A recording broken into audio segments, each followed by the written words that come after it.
अच्छा वही वाले दीपक वाधवा क्या जो 100 करोड़ बनाने का फॉर्मूला देते हैं। तो दूसरे ने कहा भैया 100 नहीं, हमें तो 1-2 करोड़ वाला ही फॉर्मूला दे दे, पर हमारे पैसे बने कैसे, हमने तो जब से इन्वेस्ट किया तब से हम नुकसान में ही है। देखिए जी, न्यू इन्वेस्टर के लिए तो लॉटरी है। अच्छा, बिल्कुल, लेकिन कंपनियों में पैसा नहीं लगाना। न्यूज आपके मेरे पास तब आती है जब वो फंड मैनेजर खींच चुका होता है पैसा। अभी वार हो रही है, हाँ। बाजार गिर गया ऑलमोस्ट 20%। हाँ। अभी न्यूक्लियर अटैक हो जाए, ये 50% और गिर जाएगा। डोनाल्ड ट्रंप साहब ने कहा भैया ठीक है, अब हम पॉज ले रहे हैं, बाजार उसी दिन से ऊपर बढ़ना शुरू हो गया। फिर किसी ने कहा कि दोबारा हो सकता है, बाजार फिर नीचे गिरना शुरू हो गया। फिर किसी ने कहा जी अब तेल के प्राइस स्टेबल होंगे, फिर बाजार उठ गया। गोल्ड, सिल्वर, बिटकॉइन सब में लगा दिया मैंने पैसा। अब मेरा 5% पैसा अभी भी बच गया। अब इसको कहाँ लगाना, ये बहुत समझने की बात है। इसको रचना जी मुझे लगाना है अपनी बीमा पर, इंश्योरेंस जिसे बोलते हैं। अब आप कहेंगी बीमा तो खर्चा होता है, वो कहाँ इन्वेस्टमेंट है? मैं बताता हूँ कैसे इन्वेस्टमेंट। और मैं आपको बताऊं, चाहे वो विराट कोहली थे, चाहे वो मैं था, चाहे वो वहां 1000 लोग और बैठे थे, everyone was getting the same treatment. उन्होंने तो फर्क नहीं किया। ये तो मैं जब बैठा था मुझे नहीं पता था मेरे आगे विराट कोहली जी बैठ जाएंगे। ये तो it was a matter of chance, कोई मेरा अपॉइंटमेंट थोड़ी था उनके साथ। ये तो बाई चांस वो भी वायरल हो गई। कई लोगों ने बना दिया कि इनके पीछे ये व्यक्ति बैठा है, कौन है। कई मैंने भी देखी। जी भारत के व्यूअर्स का बहुत बहुत स्वागत। आपके साथ मैं रचना बंसल। स्टूडियो में हमारे साथ बहुत खास मेहमान आज मौजूद हैं, दीपक वाधवा जी, जो किसी पहचान के मोहताज नहीं। अक्सर आप यूट्यूब पर या सोशल मीडिया पर इन्हें देखते हैं और स्टॉक मार्केट ट्रेडर के तौर पर आपकी पहचान है, फुल टाइम ट्रेडर भी आपको कह सकते हैं। और इस टाइम सर बहुत अच्छी टाइमिंग पर आप हमारे स्टूडियो में आए हैं, क्योंकि लोगों के मन में ना बड़े सवाल हैं इस वॉर को लेकर, इस सिचुएशन को लेकर। हम देख रहे हैं शेयर मार्केट लगातार क्रैश कर रहा है, लोगों की चिंताएं बढ़ गई हैं रिसेशन को लेकर, जॉब्स को लेकर। तो मेरा पहला सवाल यही कि ये टाइम कैसा है इन्वेस्टमेंट के लिहाज से, जिन्होंने पहले से इन्वेस्ट किया है उनके लिए भी, और जो एकदम न्यू है वो पूछ रहे हैं कि क्या हम अभी एंट्री ले लें? पहले तो मैं जी का और रचना जी आपका तहे दिल से शुक्रिया अदा करना चाहूँगा कि आपने मुझे यहाँ इनवाइट किया। फिर मैं ये कहना चाहूँगा कि जो इन्वेस्टर हैं, पहले वो अपनी परिभाषा को ठीक कर लें कि इन्वेस्टर का मतलब क्या होता है। इन्वेस्टर का मतलब ये नहीं होता कि आज मैंने इन्वेस्ट किया, बाजार गिर गया, मैं टेंशन में आ गया। इन्वेस्टर का मतलब ही होता है 10, 15, 20 साल। तो 20 साल में अगर वो लॉस में है तो चिंता का विषय है, लेकिन अगर उसने साल 2 साल में इन्वेस्ट किया और बाजार नीचे आ गया तो ये तो टाइम है कि he should invest even more, वो और पैसा डाले। अब यहाँ पे एक बहुत शोध का विषय है, एक समझने का विषय है कि हमें इन्वेस्ट कहाँ करना है। अगर तो उसने किसी पर्टिकुलर स्टॉक में किया है तो हाँ, बहुत सोच का विषय है। अगर उसने ETF में किया है तो he should even invest more. तो आपको ना ये पहले समझना पड़ेगा कि आप किस तरीके के इन्वेस्टर हैं। क्या आपने सिर्फ ये सोच के पैसा किया कि मैं 100 रुपए की चीज ले रहा हूं, ये 110 की हो जाएगी, मैं निकल जाऊंगा, तो आप अपने को इन्वेस्टर मत बोलिए। इन्वेस्टिंग का मतलब होता है जब आप किसी कंपनी से, मान लीजिए इंश्योरेंस में या किसी अच्छी कंपनी से बात करेंगे ना, तो वो कहेंगे सर शॉर्ट टर्म इन्वेस्ट कर दीजिए। शॉर्ट टर्म का मतलब होता है 10 साल, मिड टर्म होता है 15 से 20 साल, और 20 साल प्लस को हम कहते हैं कि ये एक इन्वेस्टर है। और सर वो जो रोज ऐप खोल के जो बैठे रहते हैं, ये प्लस जा रहा है, माइनस जा रहा है, वो जुआ खेलते हैं। अच्छा, वो इन्वेस्टर है ही नहीं, ना वो ट्रेडर है ना वो इन्वेस्टर है। ओके। मैं क्यों कह रहा हूं कि वो ट्रेडर भी नहीं है, हालांकि वैसे वो टेक्निकली ट्रेडर की श्रेणी में आते हैं। वो ट्रेडर की श्रेणी में इसलिए नहीं है कि वो ट्रेडर मैं उन्हें कहता हूं जो सीख के करते हैं। जो बगैर सीखे कर रहे हैं, सिर्फ टीवी का सुन लिया, न्यूज़पेपर का सुन लिया, अपनी कोई रिसर्च नहीं है, किसी ने पान खाने गए वहां पे बात कर ली कि भैया मैंने ये लिया है तू भी ले ले, या ऑफिस में किसी ने कहा जी मैंने यहाँ इन्वेस्ट किया, वो सारे लोग वहीं इन्वेस्ट कर रहे हैं, तो वो ट्रेडर थोड़ी हुए। वो तो सुन रहे हैं कि भैया चलो 100 लगाएं, 120 मिल जाएंगे, निकल जाएंगे। They are not traders. अभी ये शो शुरू होने से पहले न्यूज रूम के कुलीग से बात हो रही थी, तो कह रहे थे अच्छा वही वाले दीपक वाधवा क्या जो 100 करोड़ बनाने का फॉर्मूला देते हैं। तो दूसरे ने कहा भैया 100 नहीं, हमें तो 1-2 करोड़ वाला ही फॉर्मूला दे दे, पर हमारे पैसे बने कैसे, हमने तो जब से इन्वेस्ट किया तब से हम नुकसान में ही है। रचना जी थोड़ा सा मैं यहाँ पे कहूंगा, 100 करोड़ को तो लोगों ने अंडरलाइन कर दिया, हाईलाइट भी कर दिया। मतलब मैं कभी चित्रण देखता हूँ लोगों का, तो वो मुझे जैसे आप कोई पेपर होता है ना, उस पे 100 करोड़ लिखा है, तो आपने वो पीले रंग का उस पे हाइलाइटर भी चला दिया, नीचे लाल रंग से मार्क भी कर दिया। लेकिन इसके साथ में एक सब्जेक्ट टू कंडीशन वाली बात थी कि हमें टाइम भी देना है। ठीक है ना, मैं ये, आप बिल्कुल सीधा गणित की कैलकुलेशन है, ये मेरी दी हुई नहीं है, it is a simple SIP calculator. आप में जो भी देख रहा है, आपको किसी भी ऐसे फंड में इन्वेस्ट करना है जो आज 30%, 28% का रिटर्न दे रहा हो। हाँ। तो हम मान के चलते हैं आने वाले 50 साल, 20 साल, 30 साल वो 15% पे तो आ ही जाएगा। ठीक है ना, क्योंकि जैसे जैसे महंगाई बढ़ रही है, लेकिन महंगाई के साथ कंजम्पशन भी बढ़ रहा है। तो हम ये नहीं मान के चल सकते कि यहां से बाजार डाउनवर्ड ट्रेंड ही लेगा। हो सकता है यहां से और ऊपर चला जाए, वी नेवर नो। तो हम एक एज्यूम करके चल रहे हैं कि 15% की रिटर्न आ जाएगी। आप 1000 रुपए महीना डालिए, 67 ईयर्स तक डालिए, 15% की रिटर्न है, 100 करोड़ बन गए।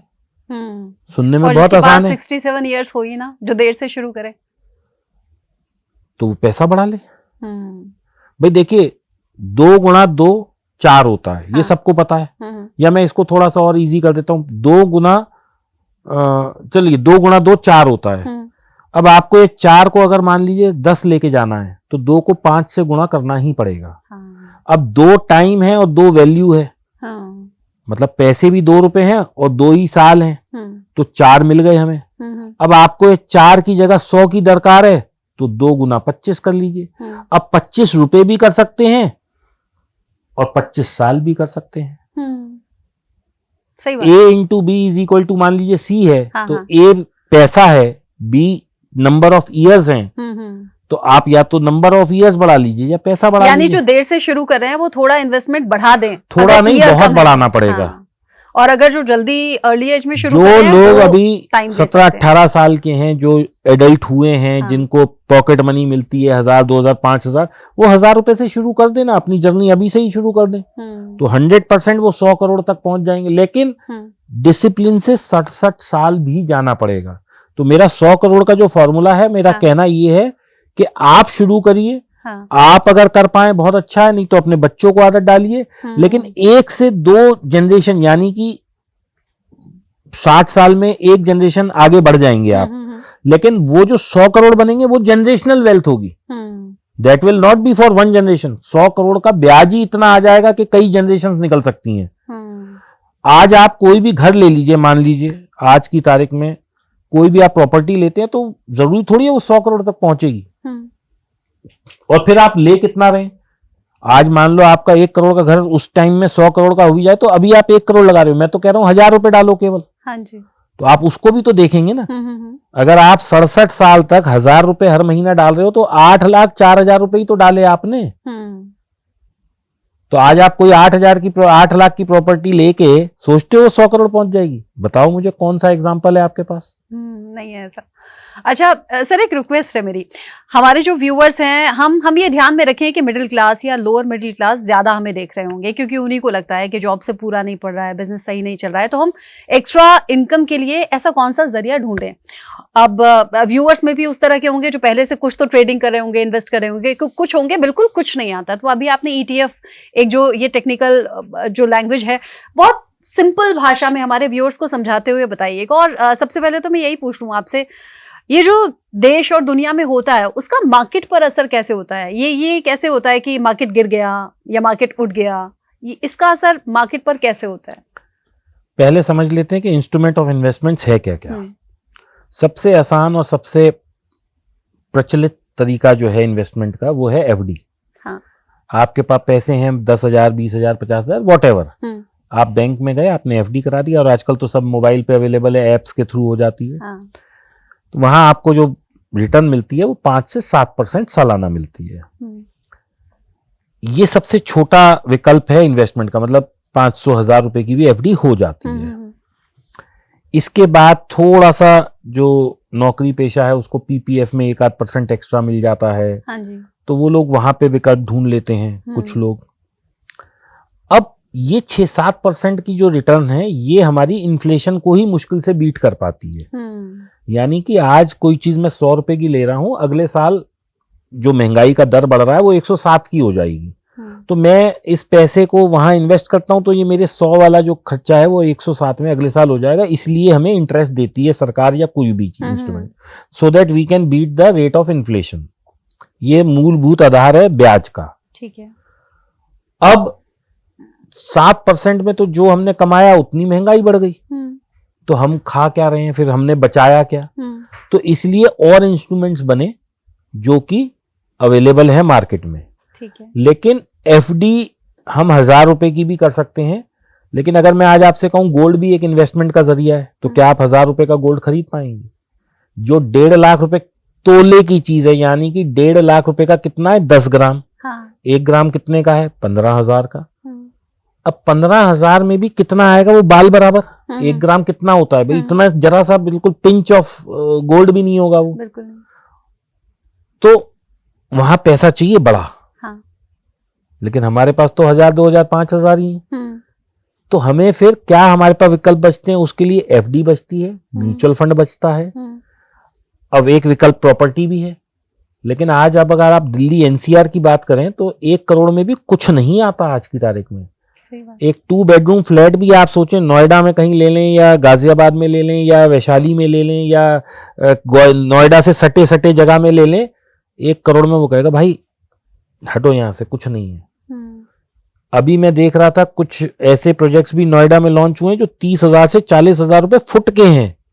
यानी कि वहां पे अगर आपको फ्लैट लेना है तो 6 करोड़ से स्टार्टिंग है, वहां लिखा हुआ है बड़ा बड़ा, स्टार्टिंग फ्रॉम 6 करोड़ ओनली। तो कितने लोग हैं जो 6 करोड़ का ले सकते हैं? कितने लोग हैं जो 12 करोड़ का फ्लैट ले पाएंगे? चलिए ये हो गया। अब हम प्लॉट पे आ जाते हैं। 3 लाख रुपए मीटर का प्लॉट है नोएडा में। 100 मीटर का प्लॉट भी 3 करोड़ का है। और 100 मीटर आप सोच रही हैं बहुत बड़ी जगह होती है, तो कुछ नहीं होती 100 गज जगह। तो कुल मिला के क्या है, विकल्प बड़े होते जा रहे हैं। अब पैसा तो छोटा है हमारे इन्वेस्टर्स के पास, तो वो कहां जाए? तो उनके पास ले दे के बाद 2-3 चीजें ही बचती हैं। गोल्ड भी उनकी पहुंच से बाहर हो रहा है, प्रॉपर्टी भी उनकी पहुंच से बाहर हो रही है, लेकिन पैसा बढ़ाना भी है तो फिर स्टॉक मार्केट या म्यूचुअल फंड के जरिए स्टॉक मार्केट और एफडी ही बचता है। अब एफडी जैसे मैंने बताया कि सेफ है। एफडी हम पापा वाले जमाने में बहुत सुनते थे, पापा मम्मी आपस में एफडी करा देते हैं। सब वही करते हैं। तो एफडी में क्या होता है, पैसा सेफ है आपका। मतलब वो 5% बढ़ रहा है तो बढ़ ही रहा है। और अमूमन अगर मैं देखूं पिछले 20 साल 30 साल जितना मुझे होश है, या 50 साल का मैं हूं, तो उस हिसाब से तो मैंने कॉर्पोरेटिव बैंक भी ऐसे ही देखे हैं, 5-7 ही बर्बाद हुए। कोई ये नहीं है कि हर साल एक बैंक बर्बाद हो रहा है। तो अमूमन आपका पैसा सेफ है। एफडी में पैसा कब आपका बर्बाद होएगा या जीरो होएगा? जब वो बैंक ही डूब जाएगा। तो अभी लेटेस्ट जो बड़ा बैंक हमारे पास एक एग्जांपल है वो यस बैंक का है, जो बर्बाद होते होते फिर सरकार बीच में कूद गई और उसे बचा लिया। तो पैसा वहां भी जिसकी एफडी थी वो मिला लोगों को, पैसा कोई वो नहीं हुआ। लेकिन कोऑपरेटिव बैंक 2-4 हमने जरूर सुने हैं जहां पैसा लोगों का नहीं मिला, और मिला तो वो 5 लाख मिला या जो भी मिला। लेकिन अमूमन एफडी में पैसा सेफ रहता है। अब इसके बाद जो एक थोड़ा रिस्की फैक्टर आ जाता है वो है स्टॉक मार्केट। तो मैं ये कहता हूं कि स्टॉक मार्केट में आप डायरेक्ट मत जाइए, आप म्यूचुअल फंड के थ्रू जाइए। जो हमने बात की, फॉर्मूला दिया कि तो वो म्यूचुअल फंड के थ्रू ही है। म्यूचुअल फंड अब क्या होता है, जैसे आपने मान लीजिए लार्ज कैप म्यूचुअल फंड लिया, या मिड कैप म्यूचुअल फंड लिया, या स्मॉल कैप म्यूचुअल फंड लिया, तो वहां पे जो फंड मैनेजर होता है, अब पहले मैं आसान भाषा में समझा दूं म्यूचुअल फंड क्या होता है। अब मान लीजिए मेरे पास 1000 रुपए हैं और आप एक म्यूचुअल फंड चलाती हैं, यानी कि आप सरकार के द्वारा मान्यता प्राप्त है म्यूचुअल फंड चलाने के लिए, और आपके पास वो लेवल ऑफ एजुकेशन है, वो लेवल ऑफ स्किल्स हैं, वो लेवल ऑफ टीम है कि आप एक म्यूचुअल फंड ओन कर सकती हैं। अब म्यूचुअल फंड भी कोई ऐसा नहीं है कि चलता फिरता आदमी कर ले, जैसे HDFC बैंक का है, ICICI बैंक है, SBI है, ये ट्राइड एंड टेस्टेड नेम है, बड़े बड़े नाम है ये। तो आपने अपने 1000 रुपए फंड मैनेजर को दिए। अब फंड मैनेजर के पास आप जैसे एक नहीं करोड़ों लोग हैं जो 1000 रुपए दे रहे हैं, तो उसके पास ऐसे हर महीने 10,000 करोड़, 5,000 करोड़, 3,000 करोड़ रुपया आ जाता है। तो वो पैसा उसके पास एक बास्केट बन जाता है। तो वो क्या करता है, 100 करोड़ यहां लगाए, 100 यहां लगाए, 100 यहां लगाए, 100 यहां लगाए, और उसकी पूरी एक टीम बैठी है 100-200 लोगों की, जो वो देखती है कि ये कंपनी में पोटेंशियल है पैसा लगाने का या नहीं। तो वो फंड मैनेजर उस पैसे को मैनेज करता है, और जब वो देखता है कि ये कंपनी अंडर परफॉर्म कर रही है तो वो सबसे पहले पैसा वहां खींच लेता है। जो न्यूज आपके मेरे पास तब आती है जब वो फंड मैनेजर खींच चुका होता है पैसा। जैसे आप देखती हैं ना कि आपके पास एक न्यूज आई, अभी मैं एक लेटेस्ट न्यूज बताता हूं आपको। एक जेंसॉल करके कंपनी थी, जो ये ब्लू स्मार्ट टैक्सीज का बिजनेस था उनका, बहुत अच्छा चल रहा था शेयर। वहां कुछ कॉर्पोरेट गवर्नेंस का इशू हुआ, कुछ प्रमोटर्स ने कुछ झोल-झाल कर दिया, मुझे नहीं पता एग्जैक्ट, लेकिन कॉर्पोरेट गवर्नेंस इशू था। तो इमीडिएटली पहले दिन ही उसका हमने देखा 20-30% शेयर गिर गया और फिर वो गिरता गिरता गिरता काफी गिर गया। तो वो जो 20-30% गिरा वो आपने मेरे बेचने से थोड़ी होगा, वो किसने बेचा? वो फंड हाउसेज ने बेचा। जब वो गिर गया, सब हो गया, मेरे पास शेयर थे तो मुझे न्यूज मिली कब? जब वो 30% गिर चुका था। लेकिन वो गिराया किसने या किसके बेचने से गिरा? वो फंड हाउसेज के बेचने। तो म्यूचुअल फंड मैनेजर जो होता है वो क्या करता है, अच्छी जो पोटेंशियल कंपनीज है उसमें पैसा लगाता है और जिसे वहां लगता है कि ये कंपनी अच्छा नहीं कर रही है, इसमें कोई इशू है, वहां से वो पैसा खींच लेता है। तो मिड कैप का मैनेजर अलग होता है, लार्ज कैप अलग होता है, स्मॉल कैप अलग होता है। तो ये बास्केट में पैसा इन्वेस्ट करते हैं। ठीक है। तो अब जैसे पूरा वार की वजह से बाजार गिर रहा है तो आपका म्यूचुअल फंड भी लाल होगा, मतलब गिर रहा होगा। लेकिन म्यूचुअल फंड एक कंपनी नहीं होती, वो बास्केट ऑफ कंपनीज होती है। तो वहां आपका पैसा सेफ है। मान लीजिए म्यूचुअल फंड मैनेजर ने 100 कंपनियों में पैसा लगाया, 10 डूब गई, तो आपका पैसा कितना डूबा? 10% डूबा।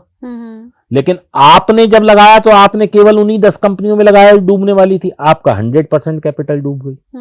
तो ये फर्क होता है। तो म्यूचुअल फंड के थ्रू हम लोग इसलिए सजेस्ट करते हैं कि आप लोग पैसा लगाइए, क्योंकि वहां सेफ्टी ऑफ मनी होता है। वहां मैं ये नहीं कह रहा कि आपका पैसा हर साल बढ़ेगा ही, गिर भी सकता है, लेकिन आपके पास कहाँ नॉलेज है इतनी कि आप स्टडी करती रहें रोज? आपको तो अपनी जॉब करनी है। या ये लोग जो देख रहे हैं इनको तो जॉब करनी है, इन्हें सेविंग करनी है। इनका प्राइम काम पैसा और कंपनी को स्टडी करना नहीं है। इनका प्राइम काम क्या है? कहीं और से पैसा कमा के लाना और इन्वेस्ट करना।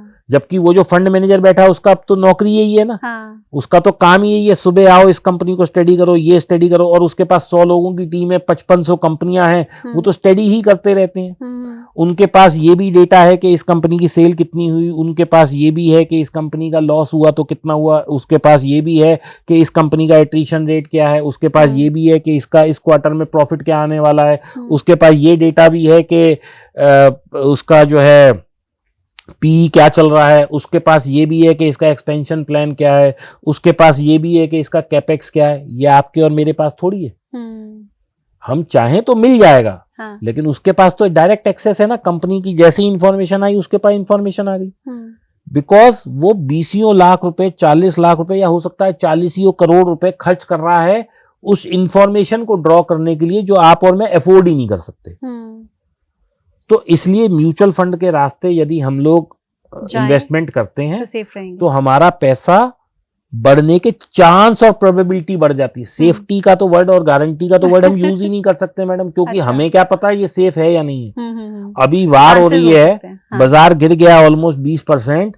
अभी न्यूक्लियर अटैक हो जाए, ये 50% और गिर जाएगा।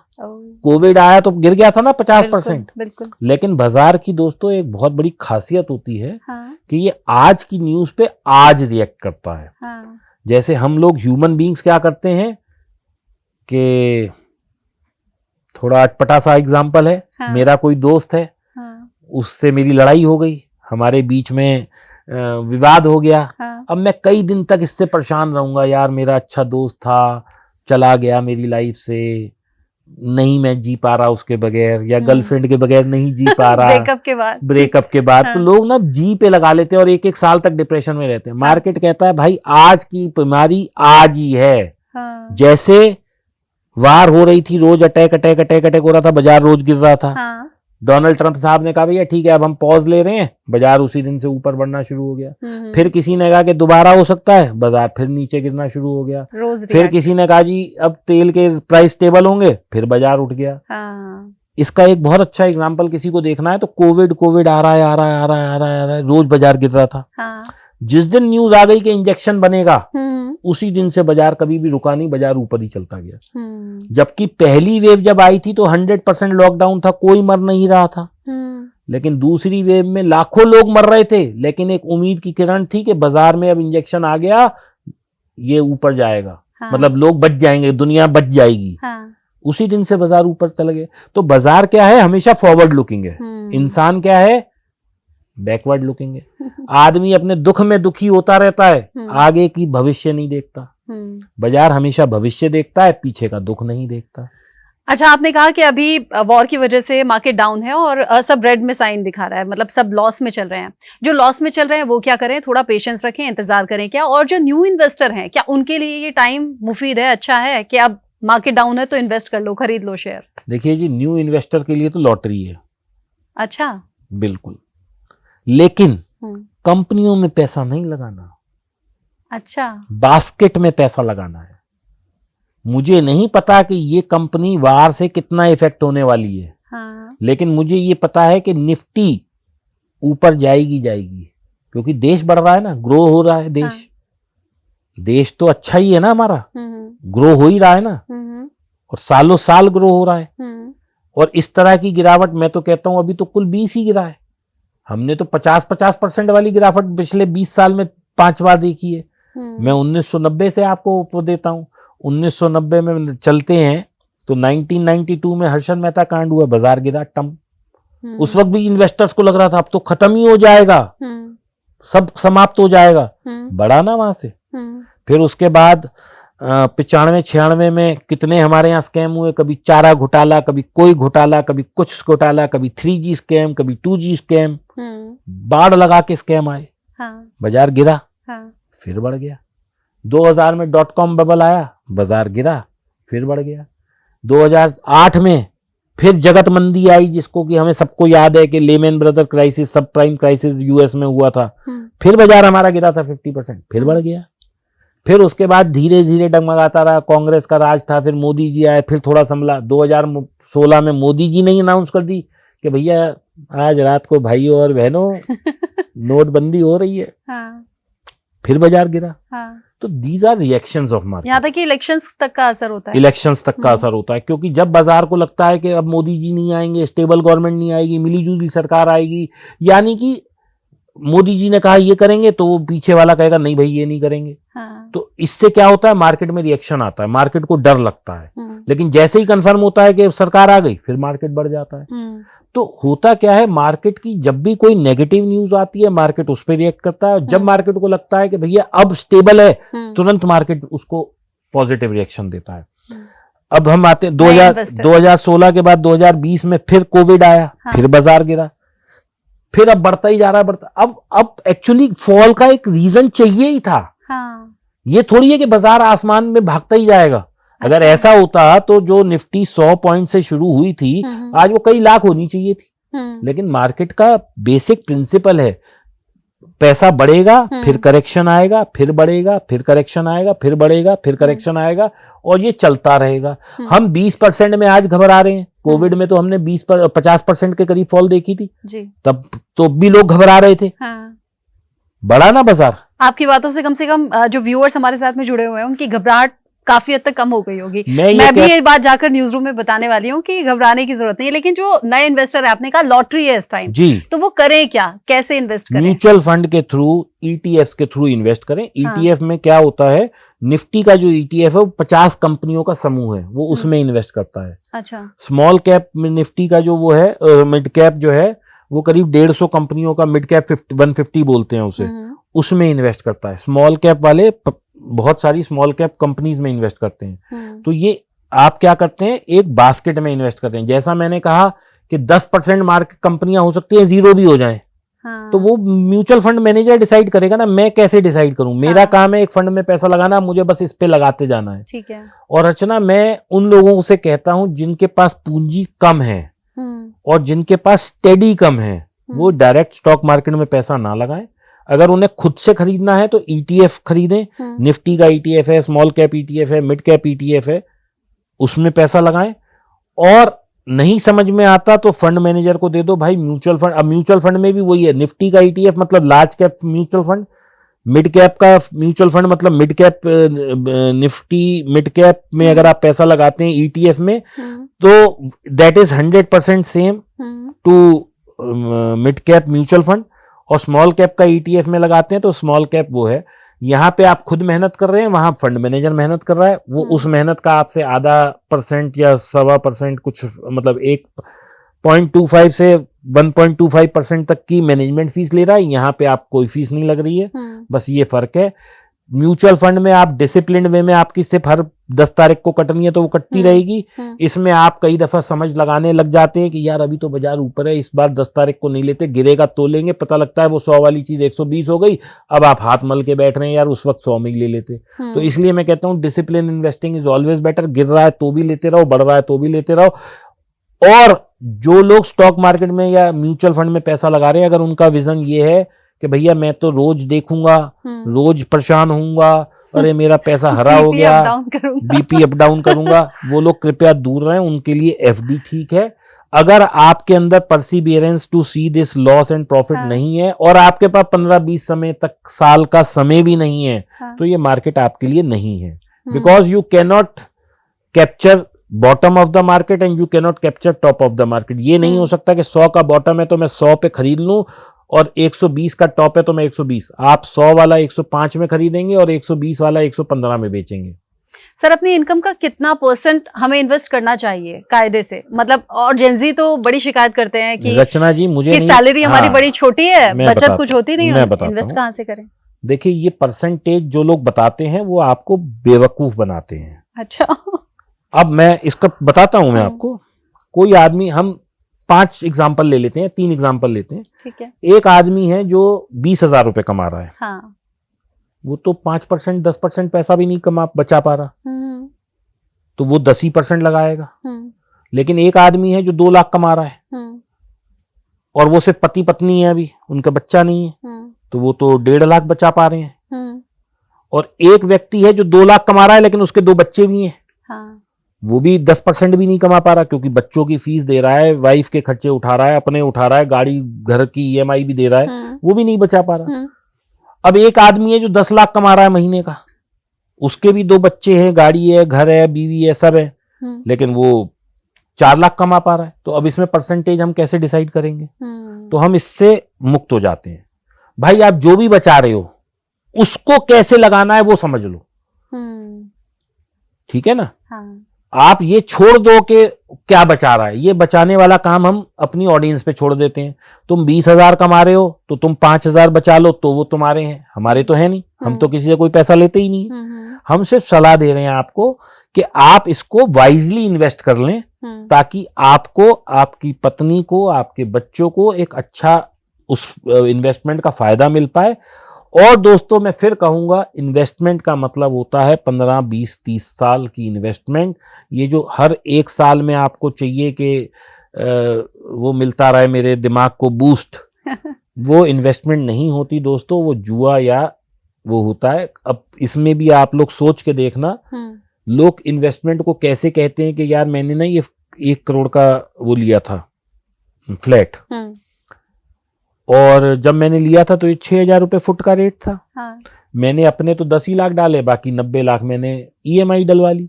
अभी मुझे 1 ही साल हुआ है करते हुए, और ये देख 1 वाला ना 1 20 हो गया। तो मैं उन सबसे ये कहना चाहता हूं, भाई इसे 10 साल रख ले। हाँ।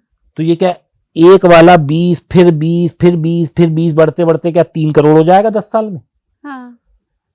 कोई भी ये जो प्रॉपर्टी की रिटर्न है ना, रियल एस्टेट, चाहे मैं इसमें I can even quote Connaught Place में क्या हर साल 20% से पैसा बढ़ रहा है? दिल्ली NCR में तो मैं समझता हूँ कैनॉट प्लेस से ज्यादा प्रीमियम कोई जगह नहीं है। हाँ। सबसे ज्यादा हमें तो वही दिखती है ना जी। तो क्या वहां 20% के दर से हर साल पैसा मल्टीप्लाई हो रहा है? अगर ऐसा होता हाँ। तो सब आदमी वही कूद रहे होते। बट सच तो ये भी है कि प्रॉपर्टी के रेट्स तो बहुत आसमान छू रहे हैं। मैडम, प्रॉपर्टी के रेट आसमान छू रहे हैं, मैं इससे डिनायल पे नहीं हूं। हाँ। लेकिन क्या ये सारी जिंदगी ऐसे ही बढ़ते रहेंगे? हाँ। अभी थोड़ी देर पहले आप ही मुझसे कह रही थी कि 1.5 लाख वाली चांदी 4 लाख हो गई। हाँ। तो क्या ये हर साल 1.5 की 4, 1.5 की 4, 1.5 की 4 होगी? यानी कि इस बार 1.5 की 4 हो गई, तो अब 4 की यानी 12 हो जानी चाहिए। फिर अगले साल 12 की यानी 36 हो जानी चाहिए। अगर 3x भी बढ़ रहे हैं हम, हाँ। तो क्या ऐसा होता है? 100 रुपए किलो से बढ़ती बढ़ती चांदी 50, 60, 70 साल में तो यहां आई है, और यहां से हमें 3x चाहिए हर महीने। कैसे मुमकिन है? हर महीने नहीं, लेकिन हाँ हर साल कह लेते हैं, हर साल बढ़ती है।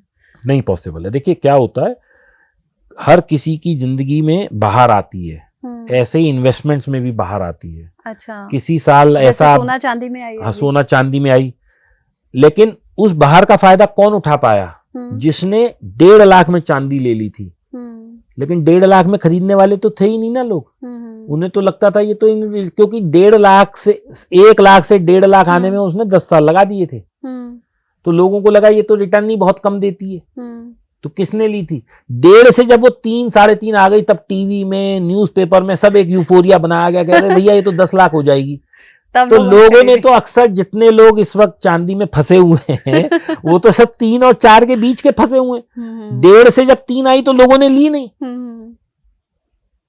तो ये यूफोरिया। तो अभी क्या करें सर, सोना चांदी की तरफ ध्यान देना है या नहीं? देखिए, मैं ये कहता हूं कि आप सोने पे भी ध्यान दो, चांदी पे भी ध्यान दो, स्टॉक मार्केट पे भी दो, प्रॉपर्टी पे भी दो, आप सब जगह अपना सब जगह इन्वेस्ट करो। लेकिन इसमें कैसे करो? देखो, सबसे पहले हम क्या करते हैं, एफडी करते हैं क्योंकि वहां सेफ है। तो एफडी ना करके हम क्या करते हैं, लार्ज कैप का जो फंड होता है उसमें 15-20% पैसा डाल देते हैं। ठीक है। मैं इस पे नहीं जाता कि 20,000 कमाते हो तो कितना इन्वेस्ट करना चाहिए आपको। मैं इस पे जाता हूं कि आप 100 रुपए बचाते हो तो 100 को कैसे डिवाइड करना है। अब वो आपका 100,000 भी हो सकता है, किसी का 100 1 लाख हो सकता है, किसी का 100 1 करोड़ हो सकता है, किसी का 10,000 हो सकता है। हमें बस 100 पे हम बात करते हैं कि आपने इतने बचाए, अब इसको कैसे बाइफरकेट करें। ठीक है। तो इसको बाइफरकेट करने का सबसे अच्छा तरीका यह है कि कुछ पैसा हम डालें जहां हमारी पैसे की सेफ्टी हो, कुछ हम रिस्क ले लें, कुछ हम ज्यादा रिस्क ले लें, कुछ हम भविष्य के लिए सोच लें, कुछ हम लाइफ की अनसर्टेनिटी के लिए सोच लें, कुछ हम सोना चांदी कर लें। हम इस तरीके से बात करके एक छोटा सा ना एक मॉडल पोर्टफोलियो टाइप बना लेते हैं। हम यहाँ कोई भी रिकमेंडेशन नहीं दे रहे, हम अपना सिर्फ ये लोगों को बताने की कोशिश कर रहे हैं कि इसमें आपका रिस्क कम है, इसमें रिस्क ज्यादा है, इसमें और ज्यादा है, इसमें आपकी इंश्योरेंस हो जाएगी, इसमें ये हो जाएगा। तो हम एक पोर्टफोलियो टाइप डिजाइन कर लेते हैं। ठीक है। अब एफडी को रिप्लेस कर देता है लार्ज कैप, ठीक है ना। लेकिन जिस वक्त बाजार बिल्कुल पीक पे है, आप लार्ज कैप में डाल रहे हो और बाजार जैसे अब 20% गिर गया तो आपका ये पैसा भी 20% टूट गया। तो हमें कभी भी ये नहीं सोचना कि हमें सिर्फ ग्रोथ करनी है, हमें ये सोचना है कि 10 साल के लिए मैं ये पोर्टफोलियो बना रहा हूं। अगर आपके पास 10 साल का टाइम नहीं है तो आप पोर्टफोलियो का साइज छोटा कर दो। 100 रुपए बचा रहे हो तो 50 की एफडी करा दो, 50 इस पोर्टफोलियो में डाल दो। ठीक है। 75 की एफडी करा दो, 25 इसमें डाल दो। ठीक है ना। तो हमें क्या करना है, सबसे पहले हमें 15 से 20% पैसा डालना है लार्ज कैप में। अब ये वो पैसे हैं जो मैं आज अगर डाल रहा हूं, 5, 7, 10 साल बाद मान लो कोई हारी बीमारी हो गई, एक्सीडेंट हो गया, कोई भी मतलब इमरजेंसी सिचुएशन में, या बीवी ने कह दिया जी गोल्ड लेना है। हम गलत नेगेटिव क्यों बात करें, हम पॉजिटिव बात करते हैं। हाँ। तो आपको सबसे पहले ये पैसा तोड़ना है। ठीक है। लार्ज कैप फंड का कम आता है, कम जाता है। इसकी पिछले 10 साल का CAGR जो है, एफडी का 7%, 5-6% है, इसका 14% है। यानी कि मेरा पैसा हर साल 14% से बढ़ रहा है। ठीक है। तो यहां पे पैसा 5-6 साल में डबल हो जाता है। अगर 14 मिले तो, अगर मिला ही नेगेटिव तो नहीं होगा। तो इसलिए कोई गारंटी नहीं दे रहा हूं मैं किसी भी बात की, मैं पिछले 10 साल के डेटा पे एक डिवाइस आपको बता रहा हूं। ठीक है। तो हम 20% पैसा अपना डाल दें लार्ज कैप में, उसके बाद 30% पैसा हम डाल दें मिड कैप में, जहां पे मेरा पैसा 50% तक गिर भी सकता है, जो मेरे पास डेटाज हैं। ठीक है। लेकिन मिड कैप में जो रिटर्न पिछले 10 साल का CAGR है वो 25 से 28% का है। 21 से 25% का है। लेकिन वही वाली बात है, हायर रिस्क हायर रिटर्न। तो मेरा पैसा 50% डूब भी सकता है। तो मैं यहां पे डालूंगा 30% पैसा, क्योंकि मेरा जो विजन है और जो मैं ये पोर्टफोलियो डिजाइन कर रहा हूं ना अपने लिए या आपके लिए, अपनी ऑडियंस के लिए, ये मैं मान के चल रहा हूं कि 30 साल इसमें पैसा लगाने वाले हैं। हम 2-3 साल की बात नहीं कर रहे हैं। अगर आपका विजन टाइम का छोटा है तो आप एफडी कर दीजिए, लेकिन अगर टाइम का विजन बड़ा है तो अपन इस स्कीम में जाएंगे। ठीक। तो 50% पैसा हमारा लग गया, 20% और 30%। अब इससे भी ज्यादा रिस्क होता है स्मॉल कैप में, तो मैं 15% पैसा डाल दूंगा अपना और हायर रिस्क पे।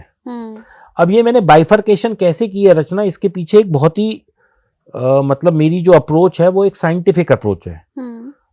मैंने वो पैसा जो मुझे कभी भी निकालना पड़ सकता है वो मैंने 20% डाला लार्ज कैप में।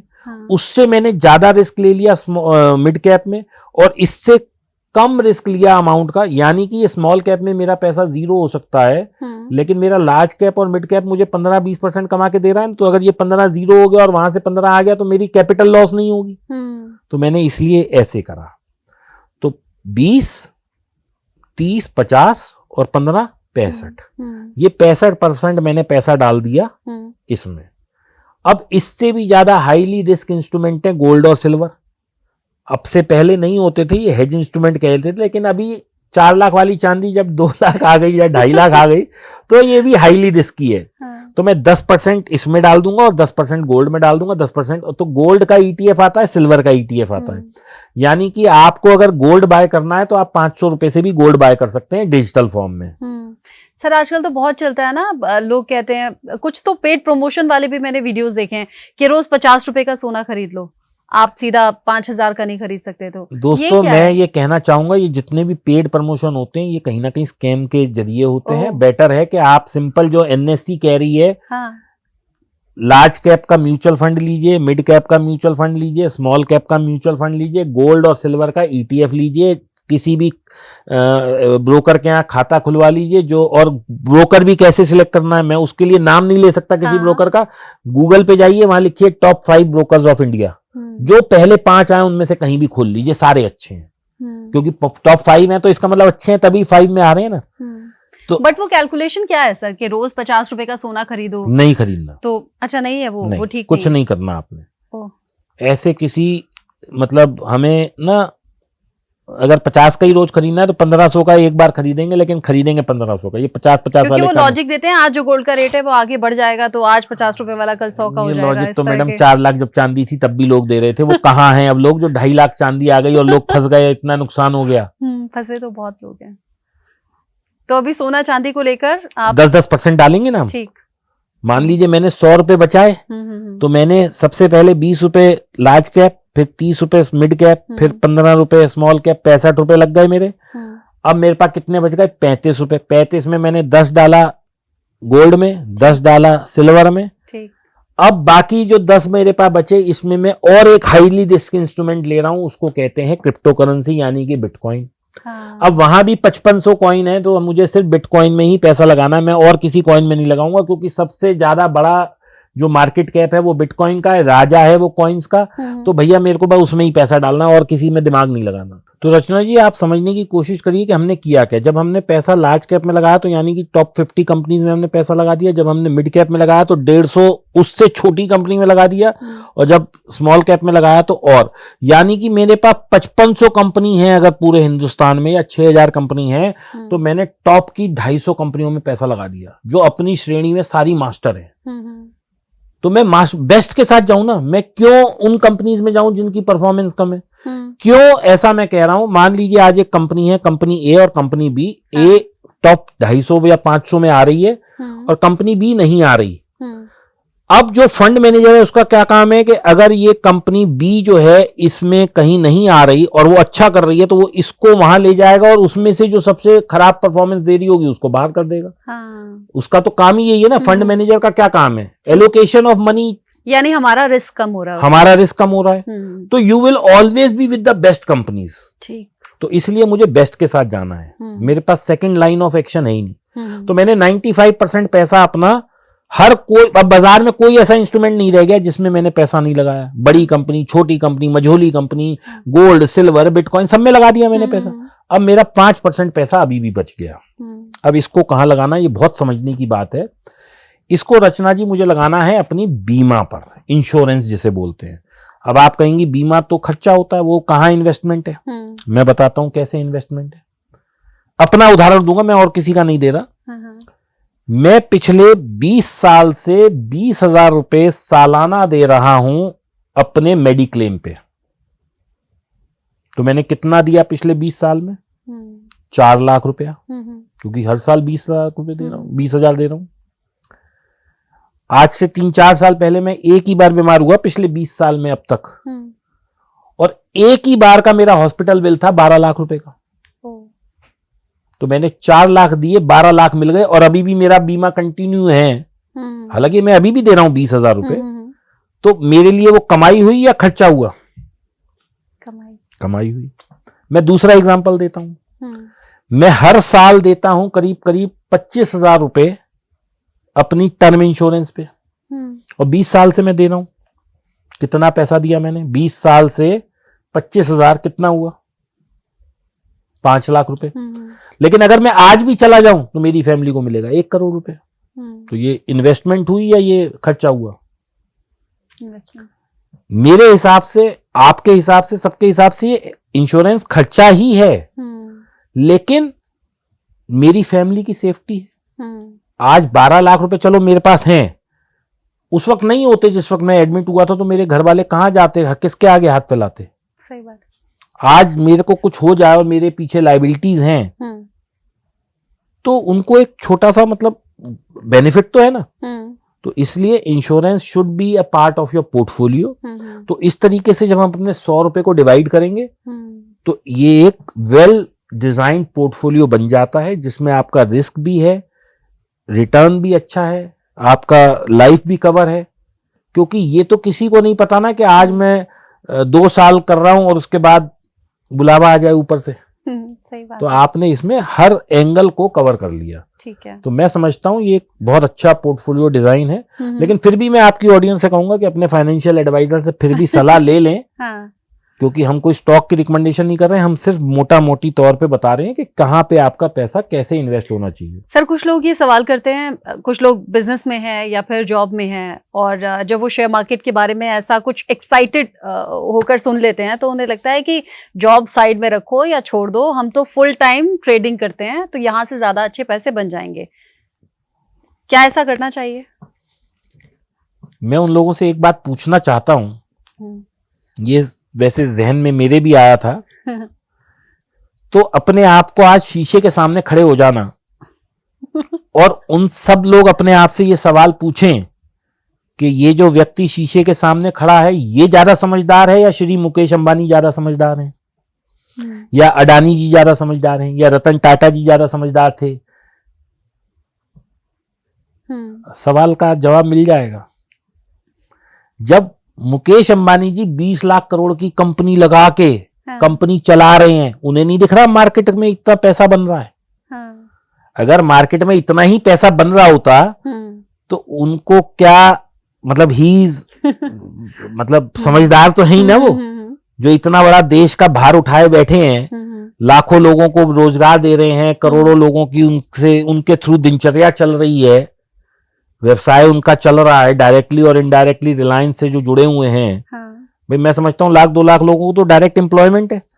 और जो वो प्रोडक्ट बना रहे हैं उसके लिए सप्लायर, वेंडर, ये वो मिला के कितने करोड़ों लोगों का घर चल रहा होगा। महाराष्ट्र में सबसे ज्यादा टैक्स देते हैं वो, मतलब महाराष्ट्र गवर्नमेंट ही उनके खर्चे से चल रही है, देश का बहुत बड़ा टैक्स का भाग वो दे रहे हैं। हमने बीच में रील भी देखी थी कि पाकिस्तान की जीडीपी से ज्यादा तो वो टैक्स दे देते हैं, ऐसा सुना था ना हमने। तो क्या उन्हें नहीं दिख रही ये स्टॉक मार्केट है कि यहाँ पे भैया पैसा डबल ट्रिपल हो जाता है और वो बेचारे इंडस्ट्री चला के 15-20% ही साल का कमा रहे हैं। यानी साइड बाय साइड ठीक है, बट ऐसा नहीं कि फुल टाइम। इन्वेस्टमेंट के लिए ठीक है, फुल टाइम में तब आइए जब आपको ये लगे, क्योंकि मुकेश अंबानी भी तो अपना बिजनेस चला के 18 से 20% का मार्जिन कमा रहे हैं। अगर इससे ज्यादा मान लो 100% का मार्जिन होता तो वो कहते भैया बंद करो factory, this is more profitable, हम यहां चलते हैं। तो जो चीज उनको नहीं दिख रही वो आपको दिख रही है, तो ये कैसे संभव है? अच्छा सर, कुछ लोग ये भी कहते हैं, हर किसी का सपना होता है कि अपना घर होना चाहिए। अब घर लेने के लिए इतना पैसा किसी के पास बहुत चांसेस कम होते हैं कि पूरा फुल पेमेंट किया। लोग क्या करते हैं कि डाउन पेमेंट दी, ईएमआई बनवा दी, फिर कुछ ऐसे हमें सोशल मीडिया पर रील्स दिख जाते हैं कि भाई अपना घर लेना बेवकूफी है, रेंट पर रहो, पूरी कैलकुलेशन, और दिमाग घूम जाता है। करना क्या चाहिए, मतलब सही क्या है? देखिए, वो भी मेरे दोस्त हैं जो ये कहते हैं कि ऐसा करना चाहिए, और जो नहीं कहते हैं उनमें मैं भी शामिल हूँ। अच्छा, अब मैं आपको दोनों के प्रोज एंड कॉन्स बताता हूँ, और ये हम अपनी ऑडियंस पे छोड़ देते हैं कि क्या करना चाहिए क्या नहीं करना चाहिए। अगर मेरे पिताजी धीरू भाई अंबानी के यहाँ पैदा होते तो आज मैं आकाश अंबानी होता। साउंड्स लॉजिकल, लेकिन ये एक कैलकुलेशन है कि उस वक्त ये हुआ होता तो आज ये हो जाता। लेकिन मेरे पिताजी तो वहां पैदा नहीं हुए ना। अब क्या करूं? जैसे मेरे पापा कहते हैं नोएडा में इतनी सस्ती जमीन थी, मैं ले लेता। अरे बिल्कुल, अरे यही तो एग्जाम्पल मैं ढूंढ रहा था। मेरे पापा ही एग्जाम्पल देते भाई ये मेरे पापा भी देते हैं। जब हम इंदिरापुरम से निकलते हैं 400 रुपए गज मिलती थी और मेरे से वो शर्मा बोलता भी था। अरे तो क्यों नहीं मानी शर्मा की? आज तुम मान लेते तो हम हेलीकॉप्टर में घूम रहे होते ना, हमारा तो भविष्य खराब कर दिया। This is one part of story. लेकिन क्या उस वक्त 400 रुपए थे? आज मैं ये कहता हूं कि मैं 4000 रुपए में गोल्ड ले लेता तो 1.5 लाख रुपए बिक जाता। अरे तो किसने रोका था भाई? ले लेते ना। आज मैं भी अपने बच्चों को सुनाता हूं कि 4000 में मिल रहा था। This is very practical. तो किसने मना किया था लेने को? उस वक्त 4000 भी नहीं थे। सैलरीज कम थी। उस वक्त लोगों के पास जितना साधन था, और मैं हमेशा ये कहता हूं जैसे मैं अपने बच्चों के लिए बेस्ट कर रहा हूं ना, मेरे बाप ने भी मेरे लिए बेस्ट किया होगा। जितना उनके पास सामर्थ्य था, जितना उनके पास नॉलेज थी, जितना उनके पास पैसा था, समय था, साधन था, he must have done best. ये तो आज मैं अथॉरिटी से बोल पा रहा हूं कि अरे पापा ने ये नहीं किया। अरे तो पापा ने नहीं किया तो आप अपने बच्चों के लिए कर लो ना। आप दिला दो ना। सब लोग अपने बच्चों को हेलीकॉप्टर क्यों नहीं दिला रहे? पैसे नहीं है तो फिर कल को बच्चा अगर मान लो हेलीकॉप्टर लेने लायक हो जाए तो वो अपने बाप को गाली दे, ये कोई धर्म नहीं है। This is not wise. Secondly, आपका सवाल क्या था? मैं सवाल सॉरी घर लेना चाहिए। हाँ, घर लेना चाहिए, रेंट पर रहना चाहिए।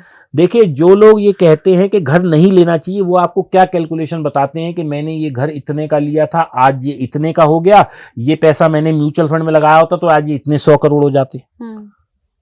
यही बताते हैं। तो पहले तो मैं कहता हूं लाओ भाई तुम चलो अपने 100 करोड़ तो दिखा दो मुझे।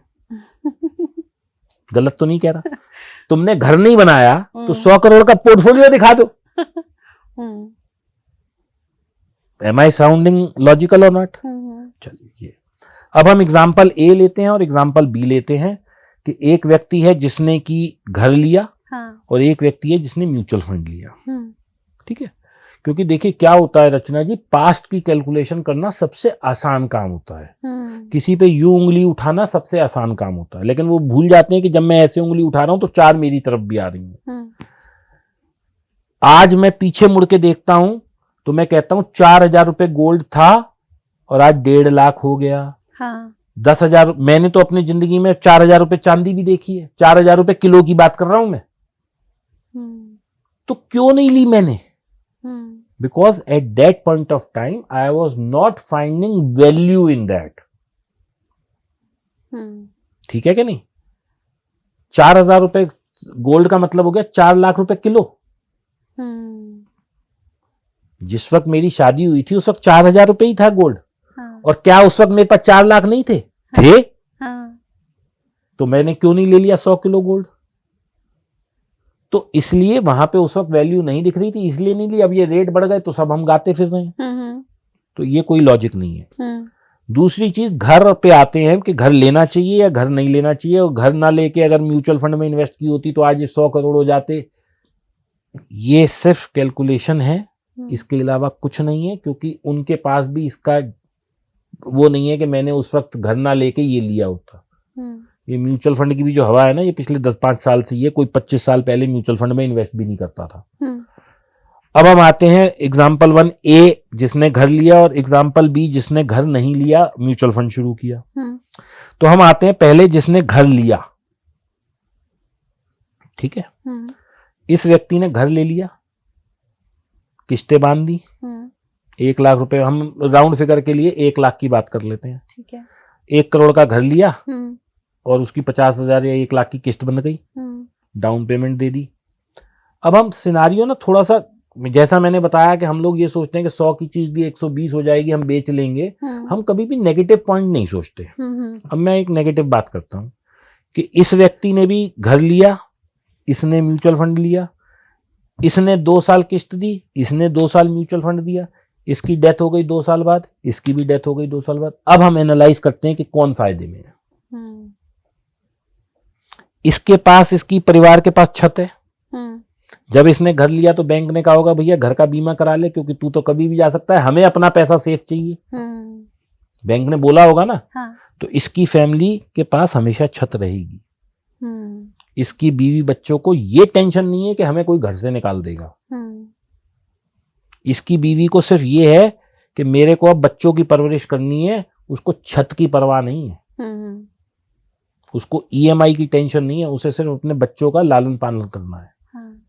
अब इस पे आते हैं, इसकी बीवी के पास 20 लाख रुपए तो हैं, जो लाख रुपए महीने की किस्त जोड़ी उसने या ईएमआई कराई। अब इसको क्या करना है, घर के लिए भी टेंशन लेनी है, बच्चों की भी टेंशन लेनी है, कमाई भी करनी है। तो who is in A winning situation? जिसने कर लिया। अब आपकी ऑडियंस डिसाइड कर ले कि घर लेना है, क्योंकि पास्ट की कैलकुलेशन हम कर रहे हैं। हाँ। मुझे तो यही नहीं पता कि मैं अभी ये इंटरव्यू दे रहा हूं, मैं घर तक पहुंचूंगा या नहीं। सर, और ये मिस हैपनिंग के अलावा अगर देखें, ये तो एक्सेप्शन केस हुआ कि डेथ हो गई, तो देखिए कि हम लोग हिंदुस्तान में रहते हैं, हमें शुरू से सिखाया जाता है छत अपनी होनी चाहिए। ठीक है, यानी अब मैं इस पे दूसरी बात पे आता हूं, अगर मेरी छत अपनी है, ठीक है, अगर मेरी छत अपनी है तो I will always have a better rate of success. क्यों? क्योंकि मेरे को घर की टेंशन तो नहीं है। अगर मैं स्ट्रेस में जी रहा हूं, अब मैं आपके साथ ही एग्जांपल देता हूं, आप सुबह काम से निकली, आप घर से चिक चिक करके निकली, तो अब पूरा दिन खराब जाएगा। ऐसे ही अगर मैं स्ट्रेस में हूं तो मेरी एफिशिएंसी लेवल कम हो जाएगी। लेकिन अगर मुझे पता है चलो भाई घर तो बन गया, अब एटलीस्ट ये तो एक शांति है कि भैया ऊंचा नीचा हो गया तो किराया नहीं दे पाए तो किराएदार घर से निकाल देगा। तो there are lot of benefits. हम लोग सब हिंदुस्तान में, हम लोग अमेरिका में नहीं है जो प्लास्टिक मनी पे जी रहे हो। अमेरिका में क्या होता है, लोग 100 रुपए कमाते हैं, 120 खर्च करते हैं। हमारे यहाँ हम 120 कमाते हैं, हम 50 रुपए खर्च करते हैं। So we are a country where savings are of very high importance. चूंकि हम हिंदुस्तान, आपने कहा हम हिंदुस्तान में रहते हैं, और अगर मैं हमारे पेरेंट्स या घर के बड़े बुजुर्गों की बात करूं तो वो नहीं समझते ये शेयर मार्केट क्या है स्टॉक या डिजिटली इन्वेस्ट करना। वो कहते हैं जो अपने घर में रखा है बस वही अपना है, या फिर बैंक में जो पैसा है वही सेविंग है। तो मैं गोल्ड को लेकर पूछना चाहूंगी, डिजिटल गोल्ड लेना ठीक होता है या फिजिकली गोल्ड अपने पास होना चाहिए? बिल्कुल रचना जी, गोल्ड होता है, वो फिजिकल हो या वो हो, उससे कोई फर्क नहीं पड़ता। यदि आपके पास पर्याप्त धन है 10, 20, 50 ग्राम लेने का तो आप फिजिकल ले लीजिए, और यदि आप पे 500 रुपए है तो वो सुनार कहेगा भाई साहब क्यों आप टाइम वेस्ट अपना और मेरा कर रहे हो। क्योंकि क्या होता है, जब हम फिजिकल गोल्ड लेते हैं तो कुछ वेस्टेज होती है, कुछ लेबर होती है, कुछ कॉस्ट होती है, और उसकी स्टोरेज एक प्रॉब्लम है। डिजिटल गोल्ड में आपने 1 ग्राम लिया, आधा ग्राम लिया, 500 का लिया, 1000 का लिया, कोई प्रॉब्लम नहीं है। तो इसका तरीका क्या है कि आप 500, 1000, 2,000 जो भी आपके पास है उसको जोड़ के 1.5-2 लाख इकट्ठे कर लीजिए। जब वो इकट्ठे हो जाएं, सुनार के जाइए, उसको कैश करके गोल्ड ले आइए, क्योंकि तब कुछ आएगा। अब मैं आपसे कहूँ 500 रुपए का गोल्ड ले आए, एक नाक का बाल नहीं आएगा मैडम। तो पैक करोगे क्या उस गोल्ड का? जी। अच्छा, आखिरी सवाल मेरा ये है, जो वॉर की सिचुएशन अभी चल रही है, तो मार्केट मतलब क्या एक्सपेक्ट करते हैं आप, क्या हो सकता है? 2 परिस्थिति होंगी, या तो वॉर रुक जाएगी, खत्म हो जाएगी, या न्यूक्लियर अटैक हो जाएगा, दुनिया खत्म हो जाएगी। अरे बाप रे, इसके बीच में क्या है बताओ आप मुझे। हाँ। या तो वॉर कंटिन्यू रह सकती है या सीज फायर हो सकता है। हम 2 सिचुएशन पर अगर हम तो बिल्कुल वस्त की बात कर लेते हैं। ठीक है, चलिए। अगर न्यूक्लियर अटैक होना है तो दुनिया खत्म ही हो जाएगी, फिर पैसा बचा के भी क्या कर लेंगे। ठीक है, तो तीनों सिचुएशन पर बताइए। अब वार कंटिन्यू रहती है, हाँ, तो ये सिचुएशन हो सकता है 1 साल, 2 साल, 3 साल चलती रहे। लेकिन हम आज इस वार की गाना गा रहे हैं, एक बार तो पिछले 4 साल से चल रही है। हाँ, रशिया यूक्रेन चल रहा है ना 4 साल से। तो क्या किसकी जीवन रुक गया? और थोड़ा सा पीछे चले जाते हैं, ईरान इराक तो 20 साल तक युद्ध लड़ते रहे थे। ये शायद नए लोगों को नहीं पता, लेकिन जो मेरी एज के हैं उन्हें तो पता है। इस बीच में क्या हमने और वार नहीं देखी? इजराइल फिलीपींस नहीं देखा क्या हमने? चाइना और इसकी टेंशन नहीं देखी? तो ये जो है क्या नाम, ताइवान की देखी है ना? वो साउथ कोरिया, नॉर्थ कोरिया नहीं देखा क्या हमने? तो किसका जीवन रुक गया? क्या ग्रोथ रुक गई? तो लोगों में पैनिक बनाया जाता है। मैंने आपको पहले बताया, ये टीवी न्यूज ये वो सब एक यूफोरिया बनाते हैं ताकि आम आदमी डर के माल बेच दे और वो खरीद पाए। आप सस्ता बेचोगे तभी तो धनवान उसको सस्ता खरीदेगा। बट आपने कहा था रोज की न्यूज से इफेक्ट मार्केट पर दिखता है। सपोज आपने कहा कंटिन्यू रहा तो बहुत ऐसा नहीं है कि हमेशा ये प्रभाव रहेगा। सीज फायर होता है तो मार्केट अप होने के चांसेस? ऑब्वियसली। आप इसका एग्जांपल, चलो अभी तो वॉर हो रही है, हम और 6 महीने पीछे चलते, ट्रम्प साहब एक दिन बोलते थे 50% टैरिफ लगाऊंगा, मार्केट धप नीचे, उन्होंने कहा चलो अब इंडिया को 20 लगाऊंगा, मार्केट धप ऊपर। हाँ। तो ये तो रिएक्शंस हैं बाजार के। लेकिन इससे मुझे आपको फर्क कहाँ है, हम तो 30 साल आगे के लिए पोर्टफोलियो बना रहे हैं, हमें कोई रोज मार्केट में थोड़ी घुसना है। हम तो म्यूचुअल फंड की किस्त है, हमारी म्यूचुअल फंड का जो है 5 तारीख आएगी कट जाएगा, 10 तारीख आएगी कट जाएगा, अगले महीने फिर 10 को आएगी। तो हमें रोज नहीं, देखिए फिर मैं कह रहा हूं आपको पहले ये डिसाइड करना पड़ेगा कि इन्वेस्टर की परिभाषा क्या है, पहले तो वो समझ के आऊं।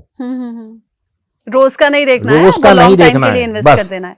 अच्छा सर, पॉडकास्ट अधूरा रह जाएगा, वो 100 करोड़ वाला फॉर्मूला, 10 करोड़ वाला, आपको वो खुल के जरा एक बार बता दीजिए। 1000 रुपए की सिप करिए, किसी भी मिड कैप फंड में करिए जो अभी 28% 25% रिटर्न दे रहा है। हाँ। अगर वो 15% भी देता है तो 67 साल में 100 करोड़ बन जाएगा। तो सीधी मैथमेटिकल कैलकुलेशन है, इसमें कोई मेरा फॉर्मूला नहीं है। अब ये मेरी चाहत है कि 100 करोड़ नहीं, मुझे तो 10 करोड़ में ही, जब 10 करोड़ पूरा हो जाएगा 15-20 साल में, तब निकल जाइएगा। तो 10 करोड़ वाला फॉर्मूला क्या है? देखिए फॉर्मूला वही है।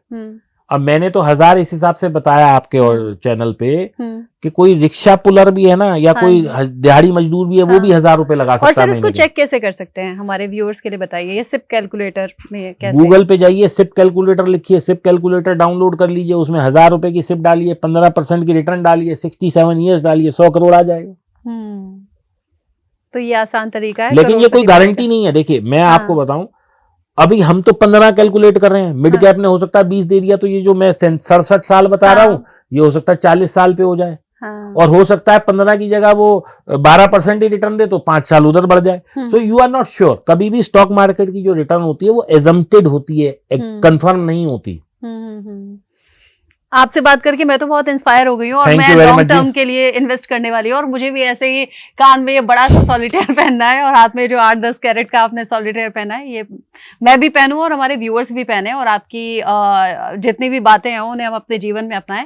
बहुत बहुत धन्यवाद, आप आए और आपने इतनी काम की बातें हमारे व्यूअर्स को बताई। पर मेरा कहना ये है कि इन्वेस्टमेंट करिए, लॉन्ग टर्म विजन से करिए। ये सोच के चलिए मुझे वेल्थ नहीं, जनरेशनल वेल्थ बनानी है। बस अगर आप इस विजन से चलेंगे, क्योंकि आप घर भी लेते हैं ना, कोई आदमी नहीं कहता मैंने अपने लिए, अरे बच्चों के काम आएगा, बच्चों के लिए। तो जब बच्चों के लिए कर रहे हो तो बड़ा करो बच्चों के लिए।